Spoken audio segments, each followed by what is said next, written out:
Subscribe now. Magandang araw mga kaibigan. Ito, pag-usapan natin itong nakakabahalang political development sa ating bansa. Dito sa balita ng ABS-CBN, sabi, Marcos Jr. reorganizes National Security Council, removes Vice President, ex-presidents from panel. Executive Order number 81, yung inisyo ng Malacanang na nagmamando tanggalin ang Vice President sa National Security Council and even ex-presidents. Grabe. So, ano daw?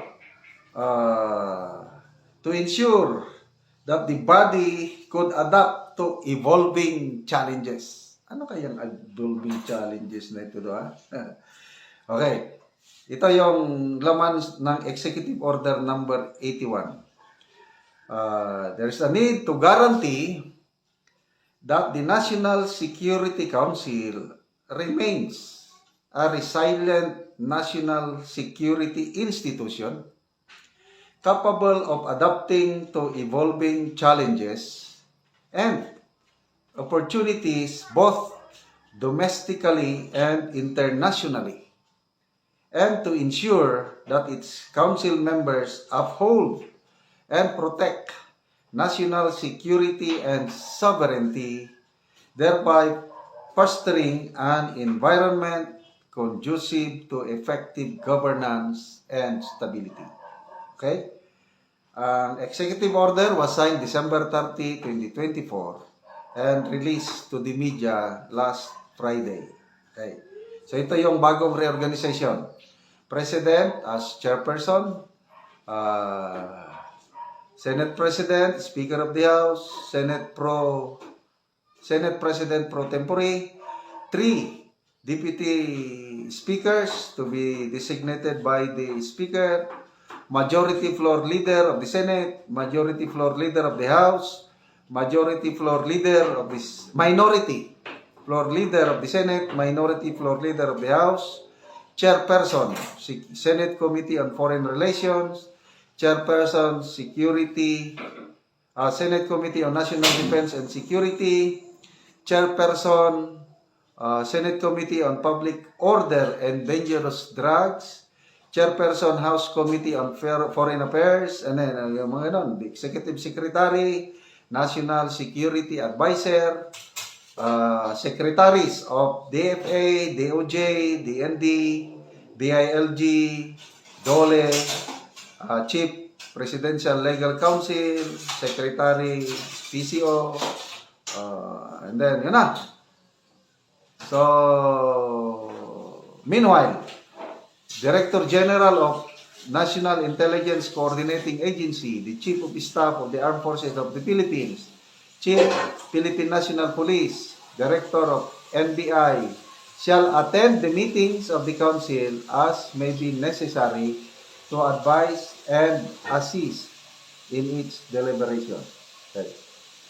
So, first time, ngayon lang ito nangyari. Kasi mulat sa poll, ang National Security Council, kasama talaga ang Vice President, kasama ang mga past President.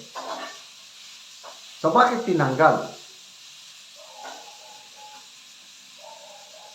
Was it dahil sa breakdown ng unity? Dahil wala na. Panahon ni PRRD, hindi rin sila magkasundo ni BP Leni noon, kaya hindi niya tinanggal si BP Leni sa National Security Council. Ngayon lang. Anong ibig sabihin nito? Okay. Ito. Post ni E.B. Hugalbot. Basahin ko yung kanyang opinion. She is the Vice President, it's the second highest official of the land, next to the President, and is the constitutional successor in case the President is deemed incapacitated to discharge his or her functions, duties, and responsibilities. The Vice President needs to be appraised and briefed daily on the current concerns on matters pertaining to our national security, especially current and future threats. Itong pagtanggal kay BP as member of the NEC, sabi ni Ed Hugalbot, I think the paranoia. Ano yung paranoia? Takot. Natatakot na, nagkakaroon na ng phobia.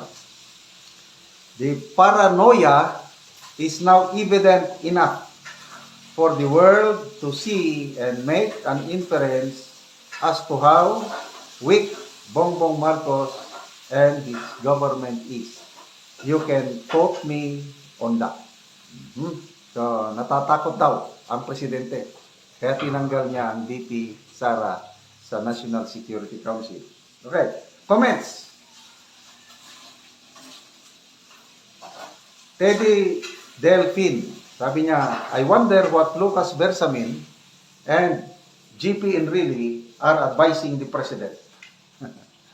And then, Momsky Edwards, the worst president of all times. Eva Ilardi, unconscionable, unconstitutional. So, I don't know, sa provision sa Constitution kung dapat bang nandyan ang Vice President sa National Security Council, I'm not sure. But sabi dito, unconstitutional. Marco, sabi niya, good that President Trump isn't inviting BBM on his January 20 inauguration.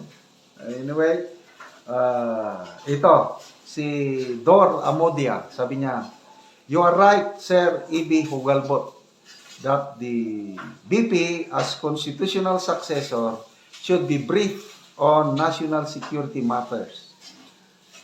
So, paano pa, in case lang na may mangyari, paano papalit ang Vice Presidente kung hindi niya alam yung nangyari? So, anyway, decision ng Pangulo yan. Tingnan natin.